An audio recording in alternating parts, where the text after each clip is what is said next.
So, hello friends. Today we will talk further in this chapter forces and laws of motions. In the last chapter, when we had studied this, we had observed that how many kind of forces do we experience in the life. We had discussed that there is a force which can only be applied by the contact of two entities. We had experienced that there are some forces which do not need the contacts, like the attraction and the repulsion force of the magnets. We had studied that there is at least one force which is called the gravitational force every one of us experience in our life. That is a force by which earth attracts us.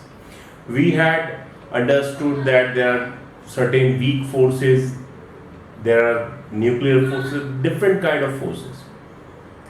But in ninth 10th standard, we will focus on only few of these kind of forces. So in this chapter, we will try to understand what are the forces. We had understood that the forces are the cause of the motion. What is a force? Force is the cause of motion. We had understood that force is actually the cause of motion. Force ही है वो कारक जिसके कारण motion होता है. सामान्यतः हम ऐसा ही जानते हैं. ये यहाँ पे ऐसा ही पड़ा है. अभी आपने इस पे एक धक्का लगा दिया तो हो सकता है ये मूव कर जाए. तो कारण जो है वो फोर्स है.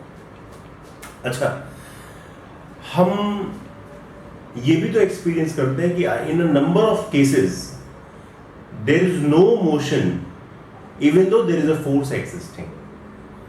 There is no, we have experienced that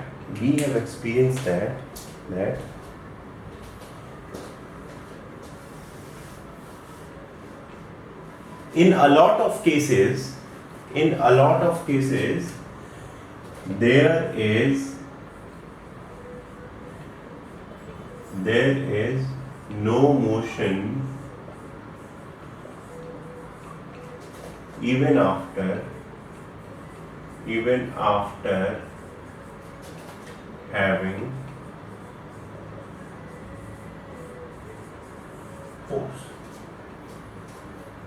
force तो है, पुल पुश या हिट तो है, but there is no motion. ऐसा कैसे हो सकता है? मैं किसी पे धक्का भी लगा रहा हूं, फोर्स लग रहा है और मोशन नहीं हो रहा है. ठीक है, let us understand at least this example which has been given in NCERT also. Simple मान लेते हैं एक ये टेबल है, इस पे ये ब्लॉक पड़ा है. ठीक है भाई, ये ब्लॉक पड़ा है. अब मैं क्या करता हूँ, यहाँ पे एक मैंने स्ट्रिंग लगा दी और इसके ऊपर एक कोई फोर्स अप्लाई कर दिया F1. कोई फोर्स लगा दिया F1.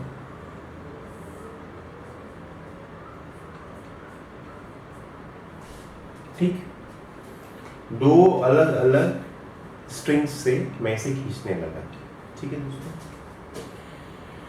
यहाँ पे लेट अस से विराट है जो इस रस्सी को खींच रहे हैं, और यहाँ पे अभय है. ये दोनों पात्र बहुत दिन से हमारी जिंदगी में हैं. ठीक है, दोनों के दोनों अलग अलग चीजों से अलग अलग पुल फोर्स से इसको खींच रहे हैं. ठीक, शुरू में किसी ने स्ट्रिंग को नहीं खींचा. आप ये समझ सकते होंगे कि स्ट्रिंग से जब खींचेगा तभी इसके ऊपर कोई फोर्स लगेगा. शुरू में कुछ नहीं खींचा. When F1 is equal to F2 and that is equal to 0. दोनों ने कोई भी फोर्स नहीं लगाया, मतलब खींचा ही नहीं, तब ये यहाँ का यहीं फंसा हुआ. ठीक है भाई, अब थोड़ी देर में क्या हुआ कि विराट साहब कहीं चले गए. Virat went for a tea.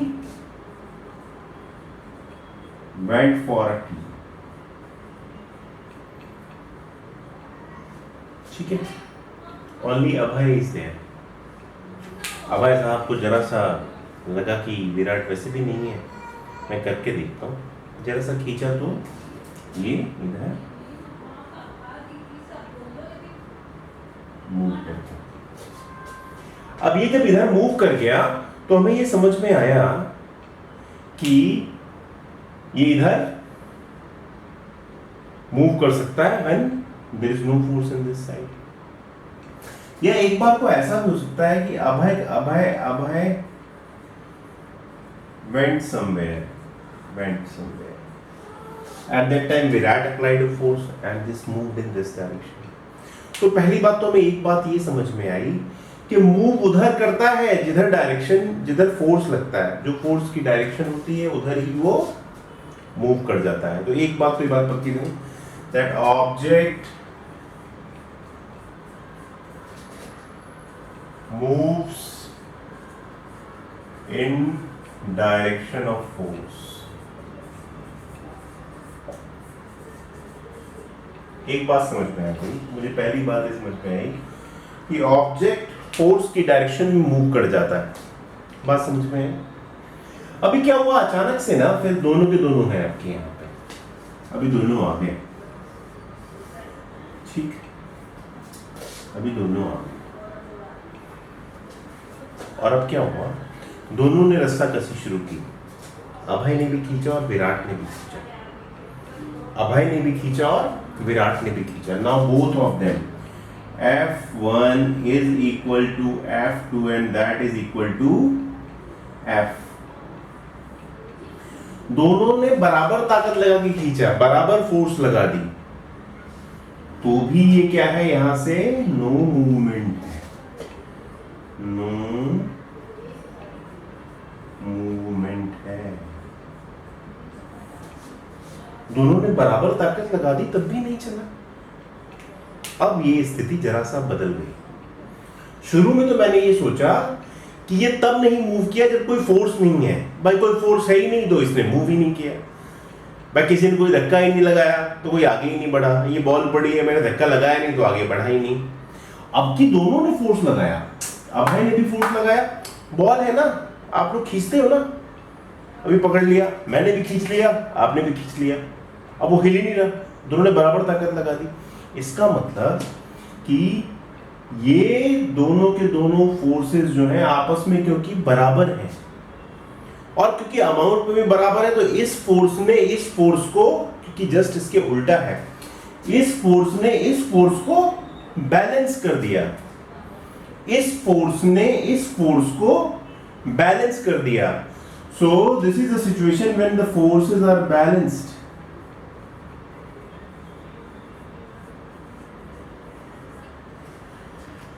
तो ऐसा नहीं है कि यदि फोर्स किसी भी बॉडी पे लग रहा है, आप किसी बॉडी पे धक्का दे रहे हैं तो वो आगे जाएगी ही जाएगी. अगर किसी और ने उतना ही धक्का या खिंचाव ऑपोजिट डायरेक्शन में लगा दिया तो वो आगे नहीं बढ़ेगी, और उसे हम कहते हैं बैलेंस्ड फोर्सेस. अगर दो फोर्सेस इक्वल हो अमाउंट में और डायरेक्शन में ऑपोजिट हो, एक ही ऑब्जेक्ट पे लग जाएं तो ऑब्जेक्ट मूव नहीं करेगा. और ये फोर्स कैसे हैं, बैलेंस्ड फोर्सेस हैं. ये फोर्स कैसे हैं दोस्तों, बैलेंस्ड फोर्सेस हैं. ओके, तो हमें दो बात समझ में आ रही है यहां से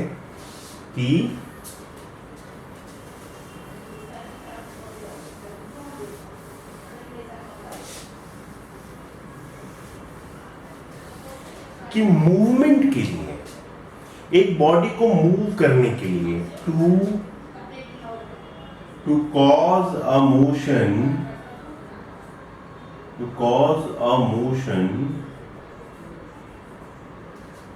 not only force is required but an unbalanced force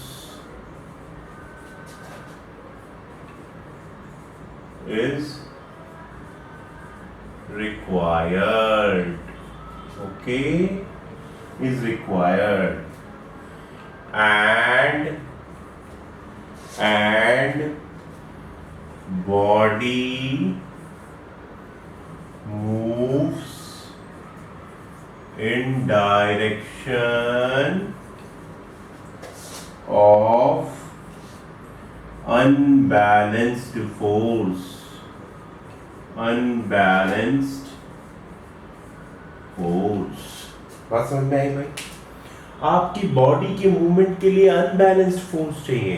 एक एग्जांपल समझ लेते हैं. एक एग्जांपल समझ लेते हैं. ब्लॉक है,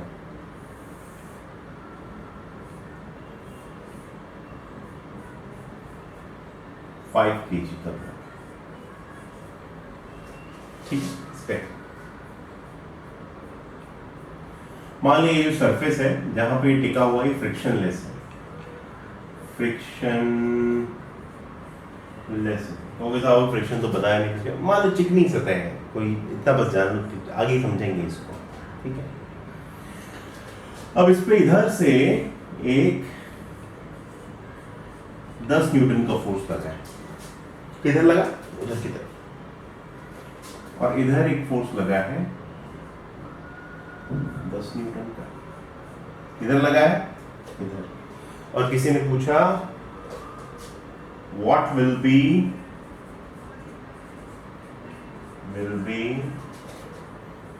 डायरेक्शन ऑफ मोशन.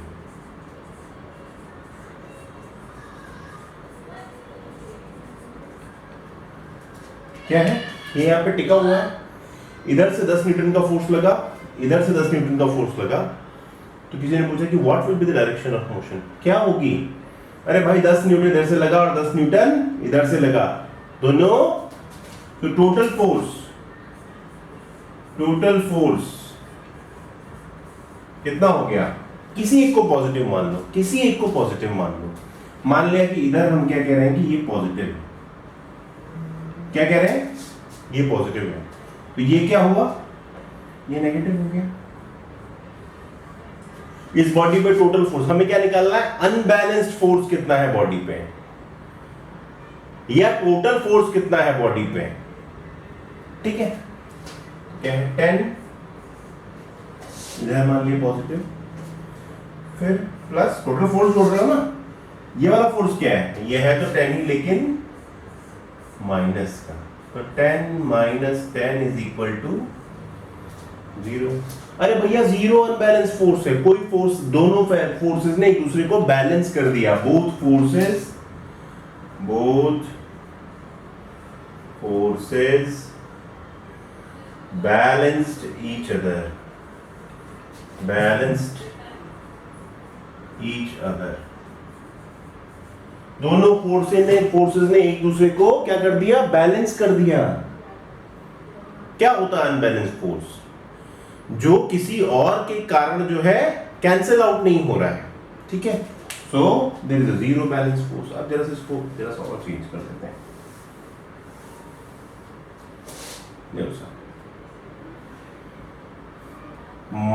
मन चेंज हो गया जी हमारा. अब हमने क्या किया? इधर 10 न्यूटन लग रहा है और हमने इधर से 5 न्यूटन लगा दिया. ठीक. अब क्या स्थिति बनेगी भाई? ब्लॉक किधर जाएगा? जाहिर सी बात है, इधर से 10 न्यूटन लग रहा था, इधर से 5 न्यूटन. तो 5 न्यूटन तो कैंसिल आउट हो गया, 5 न्यूटन तो बैलेंस हो गया. ठीक है. 5 न्यूटन से इसका 5 न्यूटन तो इसको बैलेंस कर देगा. अनबैलेंस कितना बचा? शेष कितना बचा? 5 न्यूटन. ऐसे निकाल दो सिंपल. तो टोटल फोर्स क्या है? 10 plus -5 that is 5 Newton.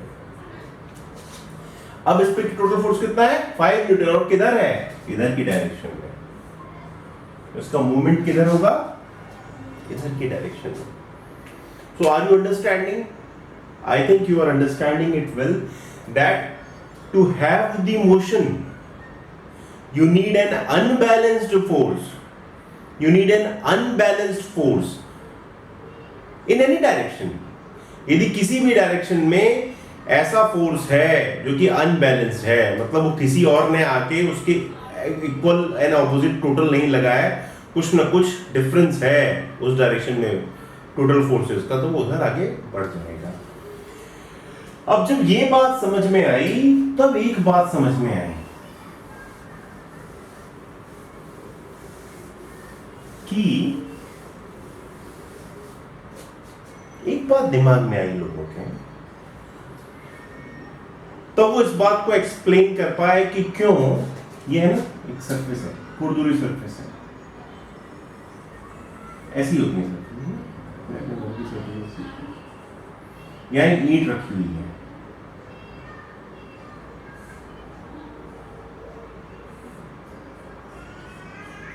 This is brick, एक ईंट रखी हुई है, ठीक है, ईंट मान लीजिए 2 kg की है, ठीक है, आपने इस पे एक उंगली लगाओ, उंगली से जरा सा धक्का दो, it cannot be moved, it can not be moved by a small push or pull or hit, यही ना फोर्सेस, आप ऐसे करके देख लो, हिलेगा क्या? नहीं हिलती, आप जरा सा बस यूं करके देख लो, नहीं हिलता ना। आफ्टर अ लिमिट आप इस फोर्स को बढ़ाते जाओ, ज्यादा, it can only be moved by a certain force और मोर, एक पर्टिकुलर अमाउंट है वो या उससे ज्यादा पे ही ये आगे धक्का देने पे या खींचने पे आगे मूव करेगा। दिक्कत कहां थी? इसका मतलब हमें एक बात समझ में आया कि जो मैं शुरू में फोर्स लगा रहा था, लेट अस से जब मैं 1 न्यूटन लगा रहा था या जब मैं 0.25 न्यूटन लगा रहा था तभी मूव नहीं कर रहा था। लेट अस अज्यूम जब मैं 0.25 न्यूटन लगा रहा हूं तब भी मूव नहीं कर रहा है, फिर मैंने 0.5 न्यूटन लगाया तब भी नो मूवमेंट, ठीक है। लेकिन जब मैंने 1 न्यूटन लगाया then there is a movement, जब मैंने छोटे छोटे फोर्सेस लगाए तो ये ना आगे नहीं बढ़ा, जरा सा धक्का दिया, जरा सा यूं छू दिया, नहीं आगे बढ़ा, जबरदस्त धक्का लगाया तो ये आगे बढ़ा। लेकिन नियम क्या कहता है कि वो सिर्फ तभी नहीं आगे बढ़ेगा जब उसका फोर्स टोटली बैलेंस्ड है। An object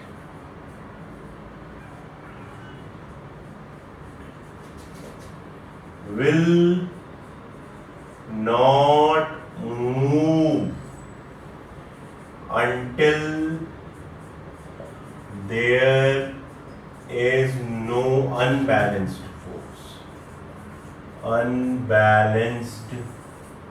force.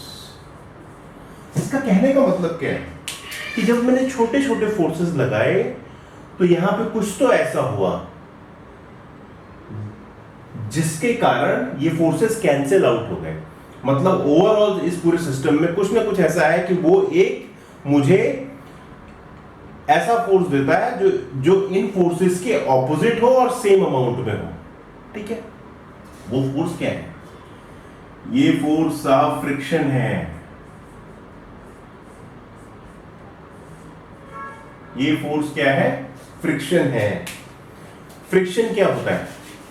फ्रिक्शन जो है वो एक ऐसा फोर्स है जो दो सरफेसेस को एक दूसरे से रिलेटिव स्लिपिंग मतलब ना वो इसको अपने से आगे जाने देगा ना पीछे जाने देगा, वहीं का वहीं रखेगा, उसका विरोध करता है। रिलेटिव स्लिपिंग, ना भाई मैं तुझे आगे जाने दूंगा ना तुझे अपने से साथ साथ चलूंगा, साथ साथ लेके रहूंगा, ये उसकी टेंडेंसी होती है। तो ये क्या करता है, अपोजेस relative slipping.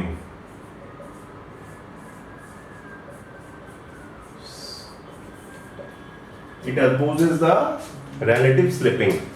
तो फ्रिक्शन का क्या कहना है, भैया ना तो मैं आपको आगे जाने दूंगा, ना ही मैं आपको पीछे जाने दूंगा। ठीक है, ओके, ठीक है।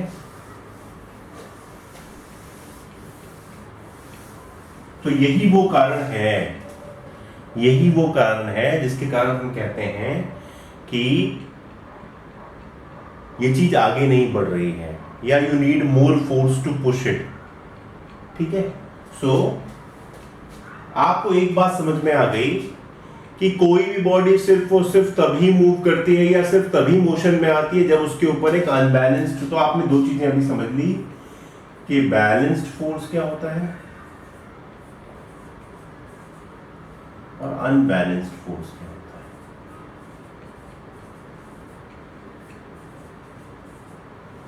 ठीक है भाई, ओके। अब क्या हुआ कि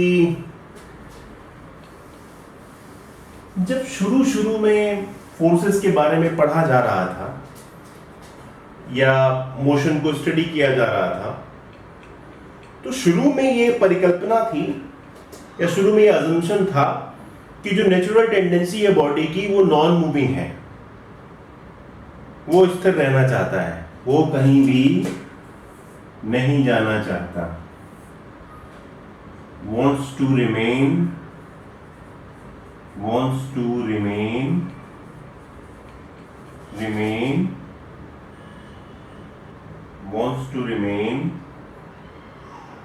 at one place। ठीक है, इनिशियल अजम्पशन था। क्या था? इनिशियल अजम्पशन था।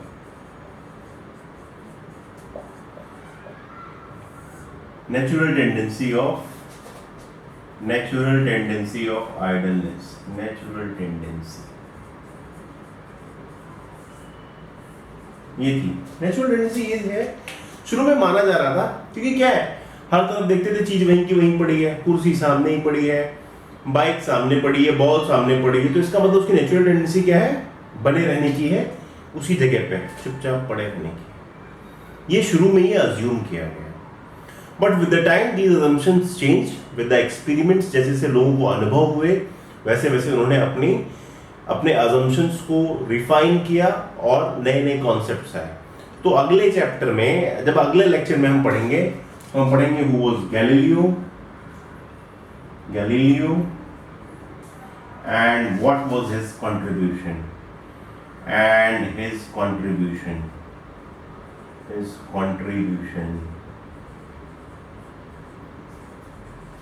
In physics.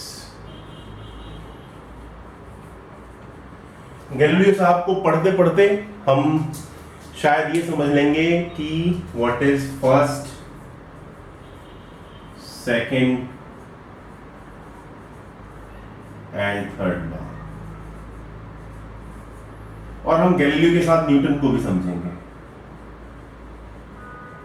आपकी जानकारी के लिए बता दूं कि Galileo and Newton are the two people who has the major contributions in physics, and they were great mathematicians also and great physicists also, and they are the two people who has given you the whole idea of kinematics, then even in the light and a lot of things they have given a lot of contributions to the physics.